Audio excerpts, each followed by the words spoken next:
Hi, this is Dr. Emma Offord, host of This Voice is Mine, the Unquiet Podcast.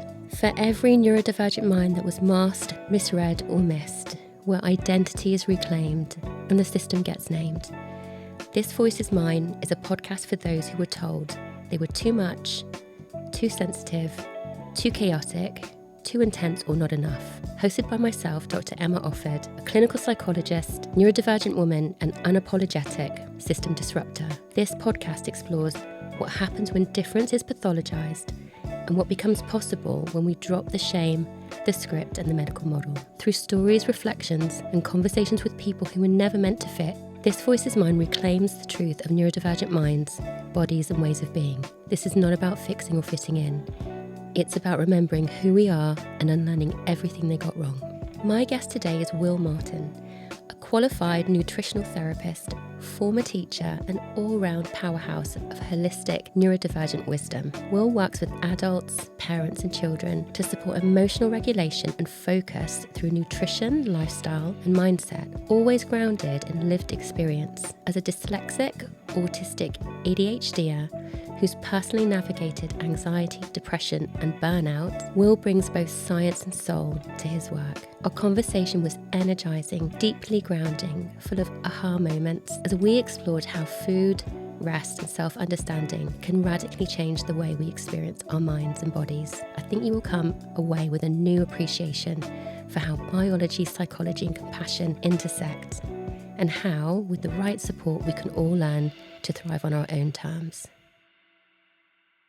Tell everybody a little bit about yourself for those who don't know you. Yeah, so my name's Will. I'm a nutritional therapist and I support parents, children and adults going through their neurodiversity journey. Really across three main pillars, looking at nutrition, lifestyle and mindset. And I think where this all started was for me growing up and going to school. I really felt like I didn't necessarily belong. Things always found incredibly hard, apart from, design and sport. They were sort of my outlet. So I think a lot of my internal chatter was being sort of masked through those outlets, if that makes sense. Yeah.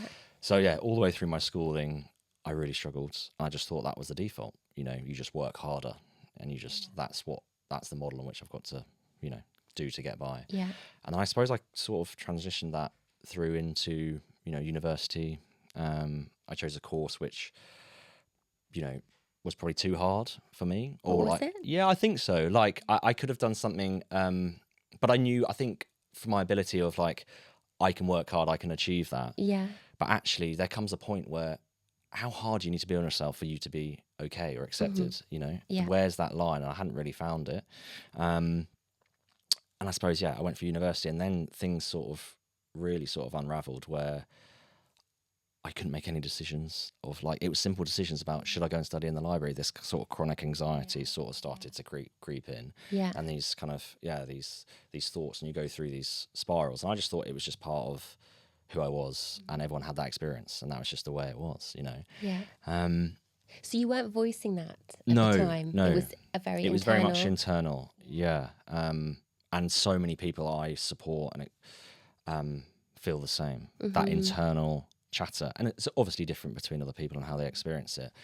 But a lot of adults, families, children I support feel very much like they feel there's just this internal dialogue of thoughts racing around, and they very much turn it inward, and the effect that has on the nervous system, I'm sure we'll talk about. Can really affect them, right? So you're explaining about how in school you felt different and there were struggles. Yeah. And that continued into university, and there's a perseverance and there's a masking, there's an internalization, stacking up, I guess, throughout that time. What were your struggles at school? What were they? Academically related? Were they relational? Were they something else? Yeah, that's a really good question. I think initially what stood out was probably the academic side of things. I wasn't diagnosed with dyslexia until I was at university.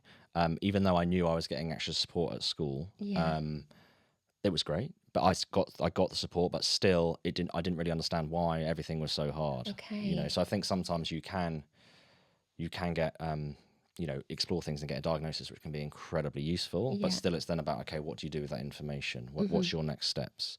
So I think at the time, I found academics incredibly hard, like maths and English and science, which is ironic because, I did science at university. And so it was very much through the academic side of things. So then, children aren't silly. They know where they sit in their class, right? I was a teacher for 5 years, and, you can see how confident or not children are within the classroom based upon how they feel about themselves on lots of different things. And the education system really kind of prioritizes, outcomes as opposed to safety or emotional regulation. So without that piece, learning doesn't really happen in a way which it could happen, So yeah, I think for me it was that. And then I think as I went through my journey through my 20s and through university as well, I saw those relationship things to a certain extent. I had people always called me sensitive, right? And I never really knew why. I mean, I wanted to speak to people, but I really wanted to speak to people. I wanted to have a really kind of, people used to call it was like a DMC, like a deep meaningful chat. And I used to love them, and people used to know me by them. And actually, I want that from a chat. And I think some people don't always want that, which is fine, and I get that now. But that's what I really wanted, And there were people who did offer that, but I feel like not everybody wants that all the time, which I totally get. But I think I felt that, and then that sense of rejection when people don't reciprocate the way you want them to. And I think through my journey, I've learned, when I also got diagnosed with ADHD and autism about a year and a half ago, everything that went on throughout my 20s, the cycles of burnout, depression, anxiety, trying to fit in, trying to do things which were, just trying to work so hard just to keep up, and then that chronic burnout cycles which I experienced. Getting the diagnosis then kind of shifted. It enabled me to look at that through a different lens and be a lot kinder to myself. And it's still a work in progress. Like, I'm still doing it, working through that now and looking at things. But I think it actually was like, oh well, that's the reason why that happened, or that might have happened, you know. And we were talking about earlier, you don't always want the answers. You just want some sort of compassion, some sort of, space to be able to, I suppose, breathe again, because if you go through so long feeling so sort of tightly wound and really kind of sensitive to your environment and sensitive to what you might say, am I saying too much? Am I not saying enough? It can be very consuming, and that effect it has on the nervous system and the body. And I think a lot of people will relate to what you're saying, late identified individuals, late identification to a neurodivergent profile, where there's this feeling of being different, of having an awareness of that, of the system around you not quite fitting, or you not quite thriving, maybe compared to others, or just through the expectations of the system, and you're trying to understand what's happening, what's going on there. And you've also talked about that being internalized. So I wonder, at that time, through that process before your identification, what was that narrative? What was the voice of, how you were understanding yourself in those systems and in those environments? I think it was probably one overall was that I wasn't good enough, that voice of that internal voice of you're not good enough, or you're not worthy of this, or whatever it might be, which over time I suppose like subconsciously does start to erode, and then I kept on going through these cycles of depression, anxiety, and it just happened throughout my whole 20s and burnout. And now I look back and I sort of know why, which is great, because you almost go through a process of, I don't know if this is the right word, but like, I don't know, grief in a certain way. Would you say? I don't know if that's I think for many relevant. Because you almost like, you kind of, particularly for late identifiers as well, like you go for so long and then you kind of realize, well, actually, and then you have to go through a process of sort of like peeling back those layers, and then it goes through then, okay, how do you then use that to almost you're not giving yourself a new life, but you're really sort of establishing your new boundaries, your new rules, your new identity. And that can be really hard for people who, you've maybe had friends with for ages, or certain relationships or jobs or whatever it might be your experience. And actually you're sort of, well, no, this is me now. I want to change these bits. I want to mold. I want to kind of, find out who I actually am and what works for me, So I think I haven't really answered your question there. I think it's probably one of not feeling that you fit in. And I think that's an experience many people, particularly I work with, experience. So that is something I see so much of, is self-blame.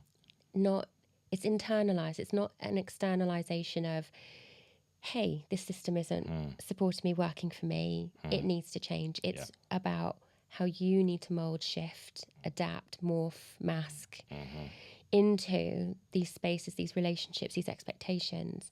And it's not going to happen. I mean, it can to some degree, but there's this constant experience of failure or not, or still being different, or it just never ends. Yeah, you have to keep working and working.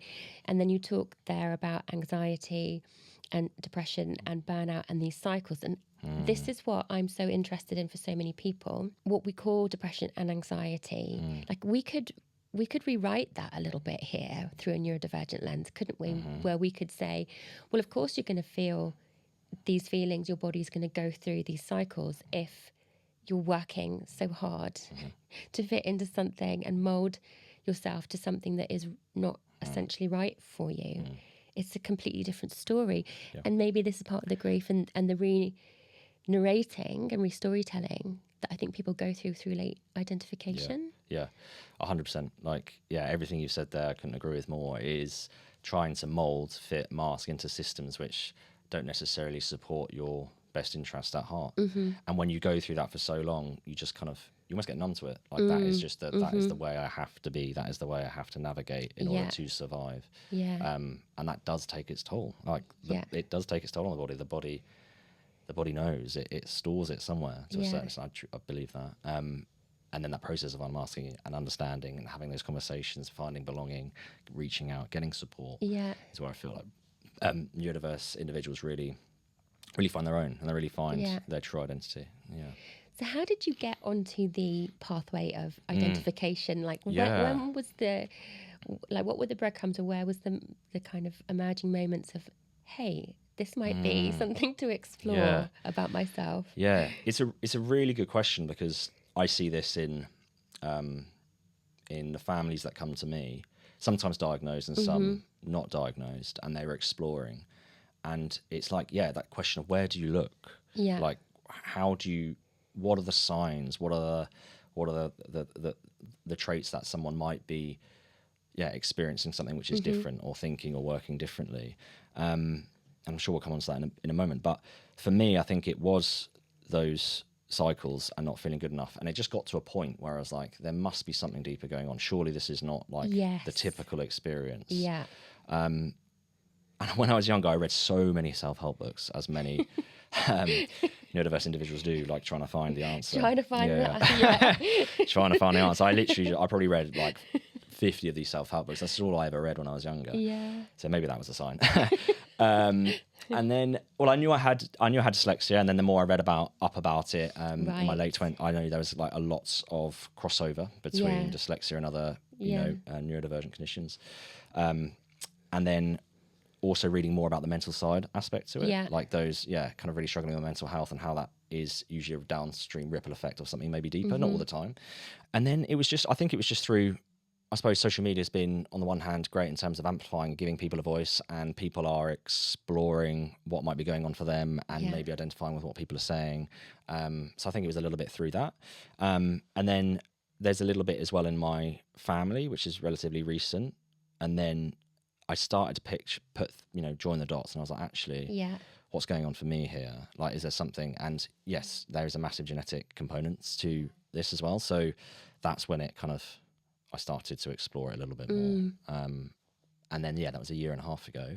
And sort of where I come through this lens now is I studied at the College of Naturopathic Medicine in London to do nutrition for 3 years whilst I was training to be, whilst I was teaching.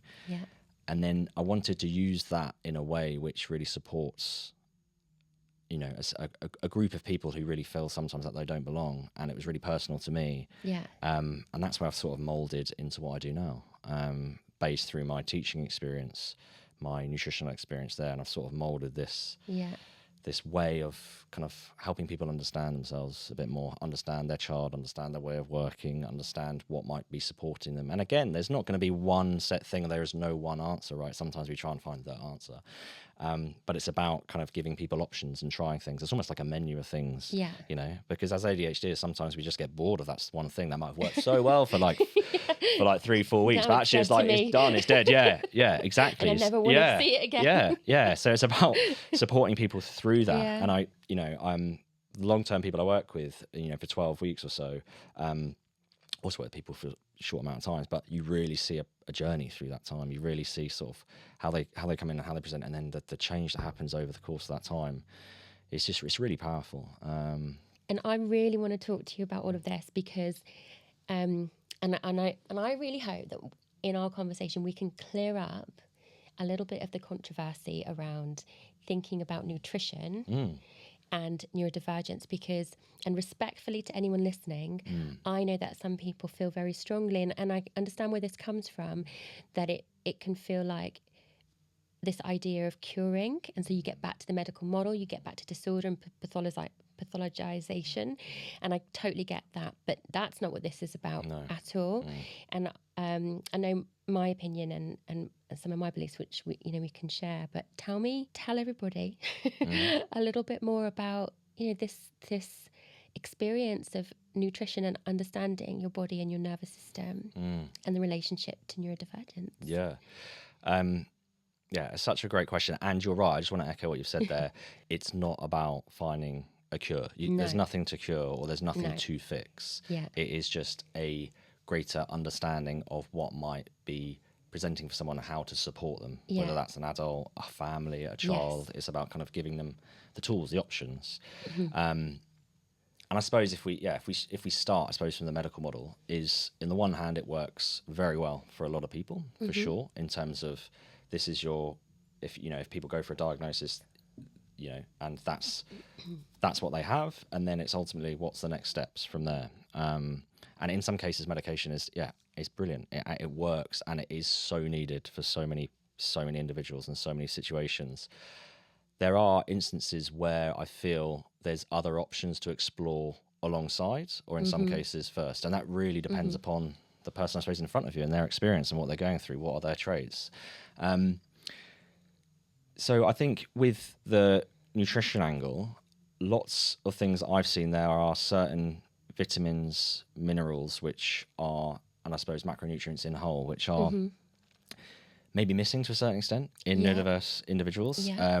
Like what? Can you give some examples? Yeah, so for example, there's a massive link between the gut and the brain, also called the gut-brain axis, and that really ties into that nervous system regulation. There's a massive vagus nerve, which is that it means kind of the wandering nerve, right? And it really connects, the gut and the brain. And if we look at the gut in itself, what is it there to do, right? We are more sort of microorganisms than we are anything else. So there is something living within inside us which can really help to support us. And it has many different roles. One is it's obviously to take in and absorb those nutrients. Yeah. So sometimes people are taking in, but they're not absorbing anything because the level of the gut is it so inflamed that it's not actually taking anything in. So that's something to look at. The second thing is something which it really produces, which I look at in a lot of detail, is something called neurotransmitters. Now, these are almost little chemical signals in the body which signal around to make sure everything's communicating correctly. Now, there are three main ones, really. There's dopamine and serotonin and GABA. Now, dopamine is responsible for mood, memory, motivation. GABA is really kind of responsible for that calming, that and relax. And there's that serotonin, which is really about kind of that safety, feeling safe and feeling good. Yeah. Now, the gut does produce these. So if the gut is in a state of balance, it will produce those, and you'll get the benefits of those. And we know within ADHD, for example, the word dopamine gets thrown around a lot, and rightly so. But it could be a level. Sometimes it's saying, "Oh, there's not enough dopamine." Yeah. Okay, which might kind of show those traits of hyperactivity, distractibility. But actually, in some cases, it might be that there's too much. In some cases, that that people are kind of feeling really on edge, kind of really, really active, really sort of anxious, because that pathway pulls down in something called adrenaline. So I look at the gut as a whole, looking at the body as a whole, and seeing what might be out of balance. And also we look at the gut produces nutrients as well. So I'd say, coming back to your question in a long answered way, I'd say zinc is a key mineral, which is really important for those pathways in order to manufacture dopamine. Omega-3, which is incredibly important again to manufacture those neurotransmitters we talked about, but particularly in terms of the DLA aspect of it, which is the developmental side of the brain, which is so important because lots of neurodiverse individuals have lower levels of omega-3. And I'd also say the building blocks of dopamine, for example, like the amino acids, tyrosine, etc., they are so important in order for this process to work. And in that process as well, you have other things such as magnesia. You've got magnesium, iron, zinc, and these B vitamins, particularly B6, which all kind of play a part in making sure we are manufacturing enough of these neurotransmitters which can help in terms of with concentration, with emotional regulation, with lots of things which people struggle with. I'm not saying it is the answer. It is a part of the puzzle, right? Yeah. So that's where nutrition can come in. And you can dig even deeper. You can do tests to look at the level of which these nutrients might be low. Some of these nutrients might be too high. Is something blocking something within the body? Turning something from inactive into active. Yeah. So I think I look at it through, that's part of the lens I look at, and it can really help through that. Our little piece of paper. Oh yeah. We're just laughing because one of our team has put a piece of paper to let us know we've got 20 more minutes of talking. So I'm really fascinated by this. So my training is as a clinical psychologist. Yes, it's a science, and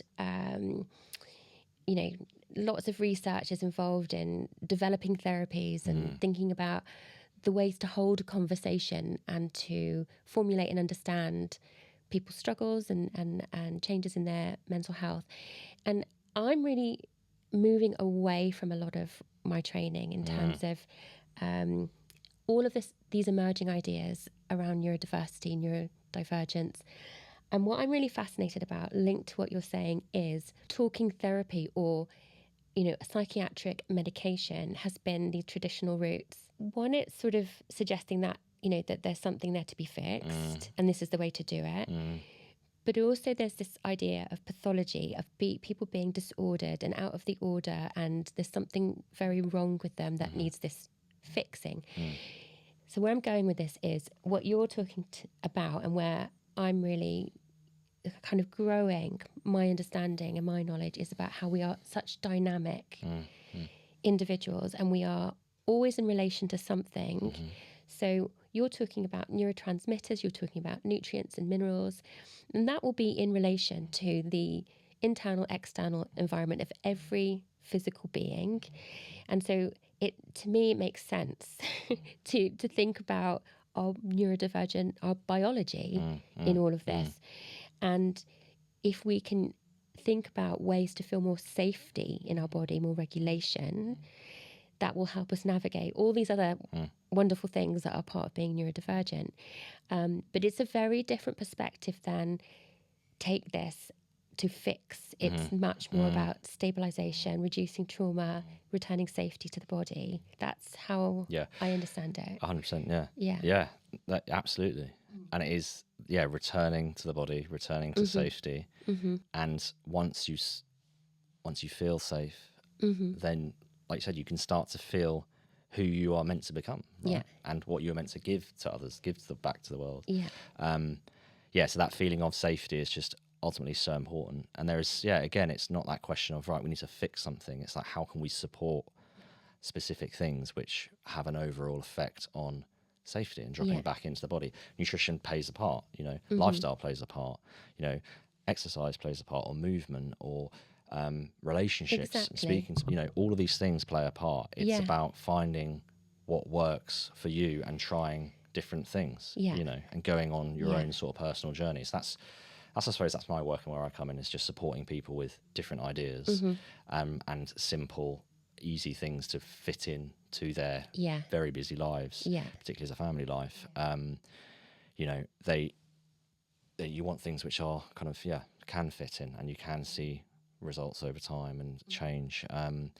One thing that I think would be interesting for people to hear about. At least I think it would. Yeah. Because you've been helping me. We're like you're supporting me at the moment in my nutritional understanding, and some of what I've shared with you and what really became such a strong understanding of myself was in hormonal transitions, or when I'm not able to look after myself nutritionally as well, or say in perimenopause, when lots of physical changes are happening, and I might need more minerals, or I might need more a different kind of nutritional menu and things for my body. In those transitions, and this is how I'll describe it, but we might need a better language one day, but I experience intense OCD, and my intrusive thoughts escalate, and it is helped by nutrition and changes. But even just understanding that relationship helps, because when they show up, I can pay much less attention to them, because I'm like, oh, maybe I actually need more fiber today. I actually have this idea of like a go-to for how I can genuinely help. Yeah. And I know that I don't buy into the thoughts. I was very good at not doing that too much anyway, but I really don't buy into them, because I biologize it. I'm like, oh, I know something's probably missing from my body, or I need to look after my physical being. I don't actually think I need a therapist or exposure therapy to any of this. I think I need to look at my diet or some other aspect of physicality. I might need more exercise, more sleep, whatever. But that, like, can you help people understand what that relationship might be? Because it might not always be intrusive thoughts for people or an OCD experience, but going back to your story, and it's going to be many other people's, that feeling of anxiety, depression, OCD, the mental health aspect is so clearly linked to our gut and our nutrition and our bodies. Yeah, absolutely. And again, coming back to this idea that ADHD is almost a form of dysregulation to a certain extent. It's not a disorder. It's one of regulation. Regulating our body in certain ways and coming back to balance, because we're not always going to be in balance. Like, we're just not. But I think it's about how can we spend longer time in balance, or noticing when we are out of balance. Okay, what does my body need in this moment? How can I honor my body to what it might need? There was a long period of time where I used to always exercise. I used to go on a run, and that was that's what I need. Like, I thought that's what I needed to do. Well, actually, if I was really sort of, highly stressed or anxious, going for a run really quickly is probably not going to be the best thing for me. So I've learned that there are other modalities of things to do, like it might be some stretching, or it might be some yoga. But coming back to the point in terms of nutrition, there's lots that your neurobiology essentially, is made up. Obviously, we've got our genetic code, but the way in which we can influence that through our food and our environment and our lifestyle is huge. And I think it's worth looking at potential. How would you know your body's a little bit out of balance? Aside from having maybe thoughts, or there's so many other there's so many other fatigue, pain, exactly, like, all of these things, but they're all most of all there's so many of these things which are linked. So I think looking inward and starting questioning a few things, such as am I allergic or intolerant to some certain foods? Does my stomach feel off after I'm eating certain foods? Do I crash at certain times of the day? What's my sleep like? Am I eating enough protein? All of these things. Is my mood changing after certain environments? All of these are sort of, they help to shine a light. They are pieces of the puzzle, which when you start to put together and then start to understand, okay, everything's linked here, it can just give you that lift, that support, that extra feeling of, I feel safe now, I'm trusting my body a little bit more. And if we don't give voice to these other parts, if we stay in a medical model and in a symptom checklist, and the idea that a person is either disordered or not, cured or in need of curing, if we stay with these binary ideas, which to me is so glaringly outdated and unhelpful in lots of ways, we're not giving voice and shining light on these incredibly helpful, dynamic elements of who we are. And I hold very strong my ADHD identity. Like, I really am proud of it. I know that when I'm regulated, I'm still ADHD in so many ways, but I know the benefits of my regulation. And I feel like, and I think many people will relate to this, like, there's a continuity of who I am, But there's all these moving parts as well. And it's the moving parts that sometimes overwhelm or override the continuity of who I am. And getting that balance back is the place of thriving. It's like that sweet spot. And just trying to get there. It's not about, me no longer being who I am or, my traits, my profile, my neurobiology. But it is about giving myself the best opportunity and the best chance and reducing those flipping intrusive thoughts because they are annoying and, very, very, very uncomfortable at times, and other people will have different experiences. So I think it really is about self-care. And like that rebalancing. This is what I love about the neurodiversity movement and this growing emerging concept of neurodivergence. To me, it's so much healthier because it isn't like go in an institution, go get yourself fixed through therapy or through a pill. It's about, okay, what's going on here? What are you moving parts and what do you need as an individual? That might not work for any other person on this planet in that combination. Yeah, totally. And just, kind of echoing what we're saying there is individualized, like stripping it back, coming back to, okay, what is going on for you? And that's really where, when someone comes, I support them, that's where we start. Like, what is going on for you? And we really take the time to look at, previous medical history, looking at certain traits, looking at things you're struggling with, looking at the body as a whole. It's all linked, right? Yes. So looking at, asking questions about the digestive system, asking questions about the nervous system, asking questions about the hormonal system, and you start to paint a picture of what might be going on and areas to look to support, So I think when you see it through a lens of we are whole, everything is connected. Exactly. You start to see shifts which probably longer term have more of a kind of a sustainable effect, But again, it's not easy. There'll be times where those thoughts come back. They will do, but I think you have more capacity, you have more containment, you have more self-awareness and love for yourself. In those periods, and I think it gets exactly, and it gets easier over time. So I'm thinking people who come to you might already have a bit of a buy-in, like this might be helpful. they might be on board with the whole concept of what you do. But I'm also thinking that there are still likely to be barriers where people have got maybe we can call it ableist views, we can call it different perspectives, but where they might question the logic of what you're suggesting, or that's not going to help, or maybe it's not even people who come to you, it's other people. Like, what holds your voice back or what have you come up against? And that is true. There will be, everyone's got different opinions, right? Everyone's got different views, different opinions on their experience, what their model is. I suppose mine is more of, let's try. Let's try, and if it works for you, that's great. I think lots of people come to me exhausted by the other routes, right? That's where people they've tried and tried lots, and they've tried and tried, and I'm not, sometimes the last resort to a certain extent, and I feel lots of, you can really hear it when when I initially sort of have an online consultation to see, okay, what's going on for you. You can hear it in these these families' voices, these parents' voices, these adults' voices about what is going on for them and or their child.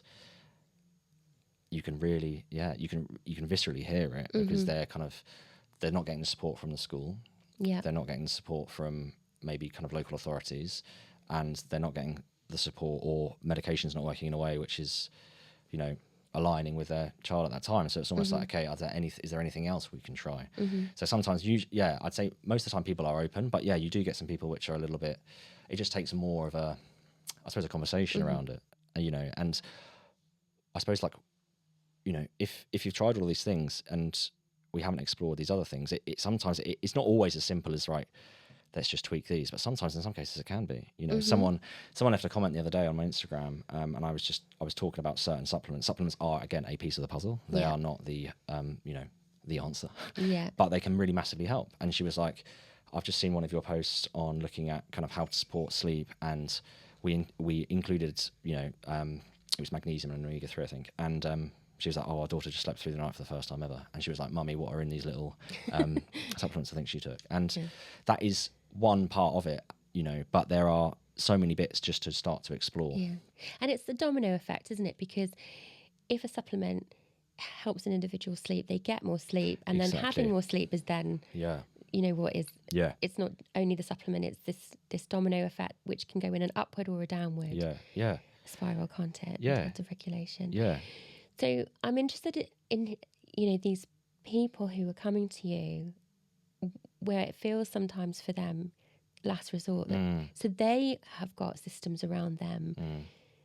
So I'm sure you hear lots of stories from them of they're trying to find safety for their child or for themselves. And maybe the systems around them are saying, you just need to do this, or you should be doing that. And they're feeling, I would imagine, quite desperate in those situations. Absolutely. And in some cases, they have been labelled as the problem. Yes, I see that all the time. All the time. And again, that can erode that the identity of who that person is, or actually start to question yourself.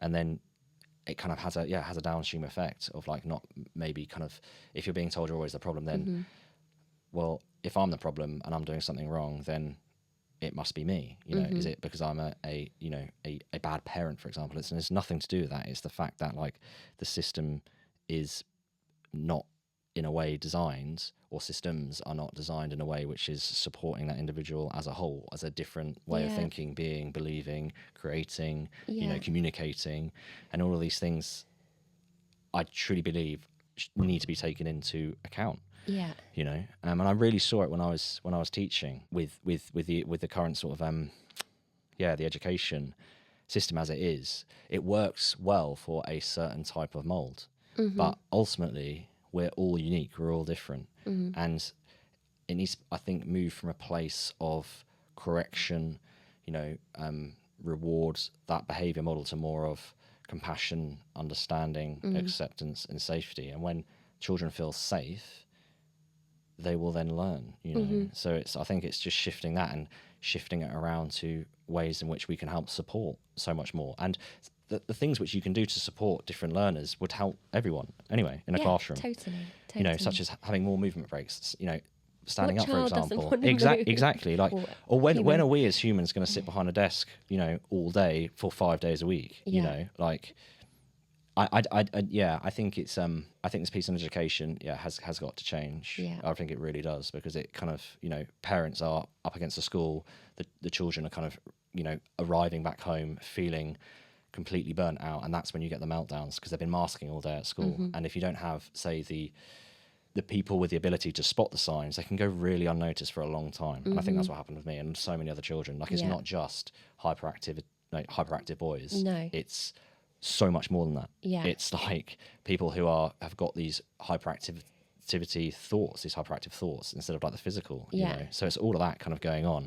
But if you don't spot it, it can go on for years and years and years and years. And what's that doing to someone, a child's over sort time? Of self-esteem. Absolutely. And what they think about themselves and what they believe about themselves. They start to write their own script. From a pretty young age. So I think sorry. No, I was as you're talking, because now you've also got your teacher hat on. Oh yeah, sorry. You get your insider view of that world and those systems, and I've been part of, I've worked as a professional in the NHS, one of the biggest institutions in the world, with a lot of standardisation and a code of practice and all kinds of things that you have to adhere to. So that kind of individualized responsiveness is not as present as it is in schools either. But when I talk to people and I talk about being more individualized in terms of an understanding about a person's profile and their neurobiology and their traits and their psychology and other things, what people really struggle with, and they want to go back to the binary sometimes, because I think there's some safety there, like, well, am I or am I not neurodivergent? Am I or am I not depressed? Or the kind of yes or no, give me some certainty around this. But what in addition to that, what people really struggle to get their head around is, but if we individualize everything, what have we got? Like, people think they've got chaos. That there has to be this order, there has to be standardization, there has to be these rules. And to some extent, I understand what they're saying, but like, surely there's another way where not an all or nothing binary, this way or that way, that we can change towards a more individualized way of understanding ourselves. Yeah, I think, 100%, like just that blend between this is the way, these are the outcomes we expect. Like, if we go, put my teaching hat on for a minute, like we look at children and what they're expected to do at what certain age, and you look at some other education systems in other parts of the globe, it's just completely different, you know, and some of their models, you know, and their outcomes are just influencing. They're measuring other things. They're measuring metrics such as, like, you know, self-belief, self-confidence, you know, emotional regulation, all of these tools. So cool. Yeah, exactly. And all of these tools, which, yes, education support, yes, sort of, you know, the ability to search for things and understand things and recall some information. I get that, but actually it's so much more than that. Like, what skills are we ultimately taking into our, you know, after we leave our education journey, into our lives, into our relationships, into our place of work. And ultimately those, I think, if that is kind of, if they've learned those skills of safety and regulation and understanding and accepting themselves for who they are and having the confidence, that's just going to ripple effect into the rest of their sort of lives and the people they meet and the people they meet. You know, it's just going to have this beautiful ripple effect.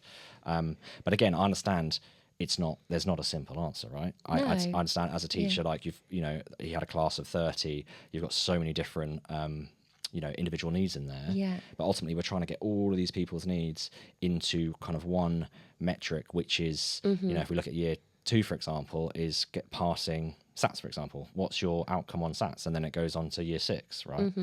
And then it ultimately goes on to your GCSE. So it's like, it's just all tailored towards that as opposed to the individual. So coming back to your answer, what is the answer?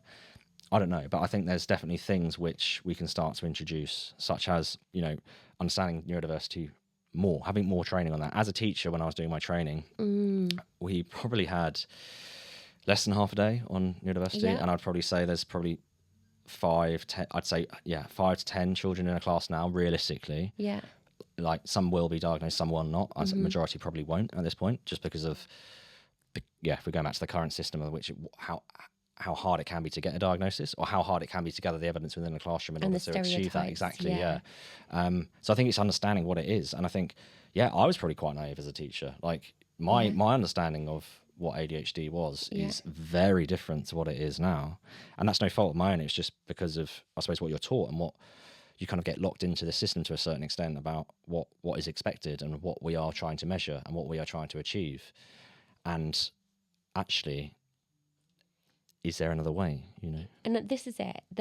We don't have to know what the other way is yet. No. We can bring this flexibility in. And, you know, I in the NHS was a trained assessor for neurodivergence, but not actually for neurodivergence, for a more stereotyped understanding of autism and ADHD and other neurodivergent profiles. So I'm there doing these assessments.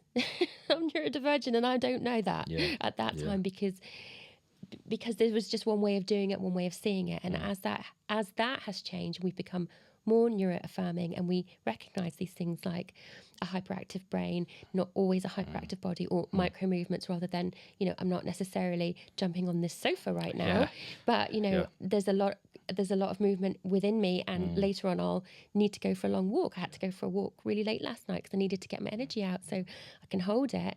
But then later on, that's you know, the displacement will happen at some point. So when we bring in this nuance and this flexibility of understanding, then we really see people. But I didn't see myself, and I was in the thick of it. I was doing the assessments in a service. It wasn't there. Yeah, absolutely. It's very similar, isn't it? You're in an institution which is based in a certain way, ticking certain boxes, from my limited understanding of the NHS. Yeah. But for me, it was very much like, this is the system, this is what we expect, this is our behavioural model, this is going to work for every single child. And if it doesn't, okay, we start to put some support in place. And if that doesn't work, then, okay, what's the next step? Like, lots of children that come to me now, or families that come to me, are in some, like, people who have kind of just been lost in the education system, who have been expelled or excluded. And you just see the same pattern. Yes. You know, it's the same pattern of, the child was kind of fidgeting or something. Well, it's actually it's not that he wasn't paying attention, for example. It's that he was just needed to regulate in that moment in order to feel safe. Or he was looking out the window when he was actually listening.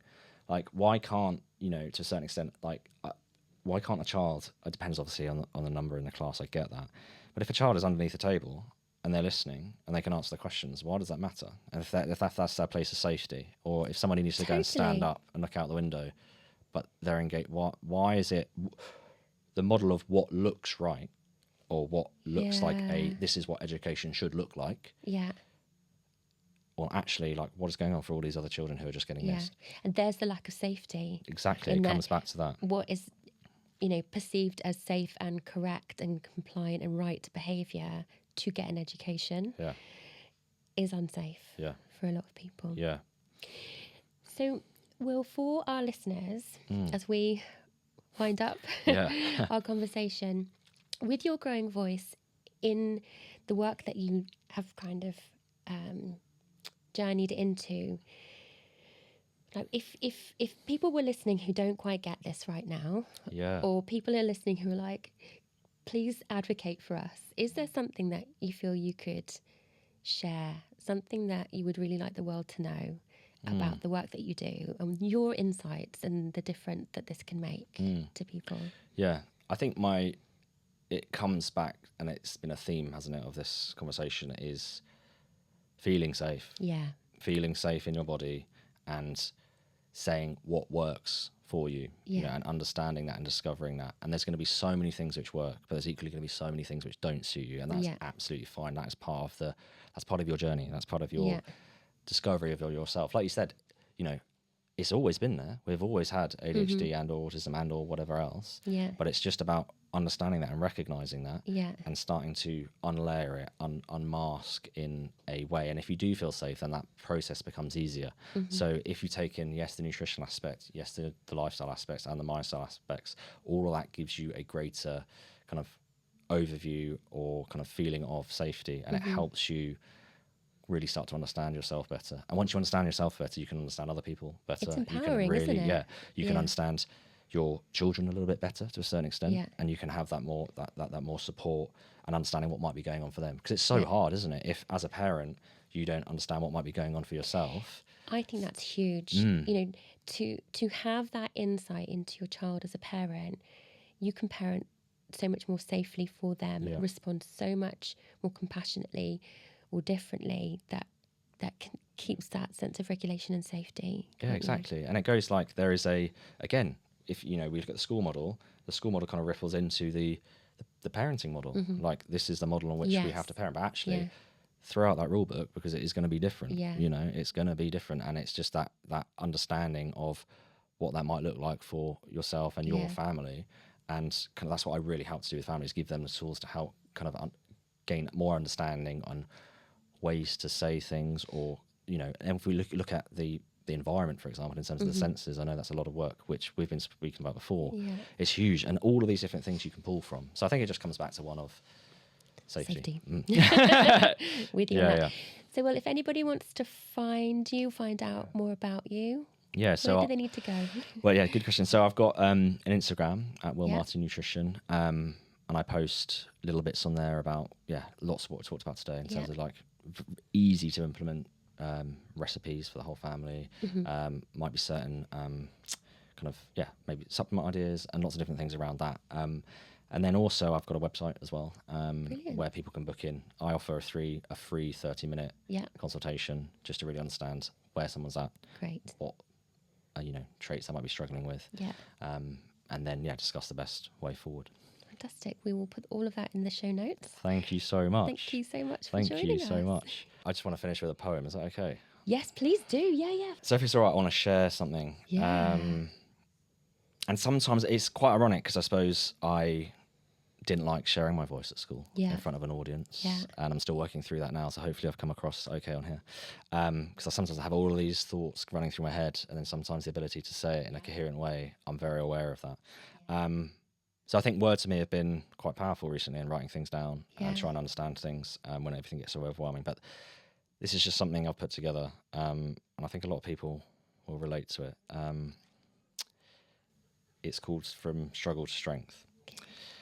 Struggles came quietly, like shadows in the classroom light, trying harder, running faster, never feeling quite right. Then came understanding, the moment the pieces aligned. It wasn't that we couldn't, it was just a different kind of mind. Recognition followed softly, not of our faults but of our truth. The ways we think, feel and create are art and living proof. Now I work with my brain, not against its flow, finding rhythm, balance and peace in the ways I learn and grow. Because different isn't damage, it's harmony in disguise.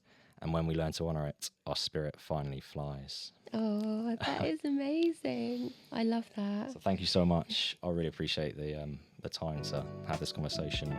Thank you. Yeah, help everyone out. Thank you for being you, for your brilliant poem, for your voice, and for being here. Thank you.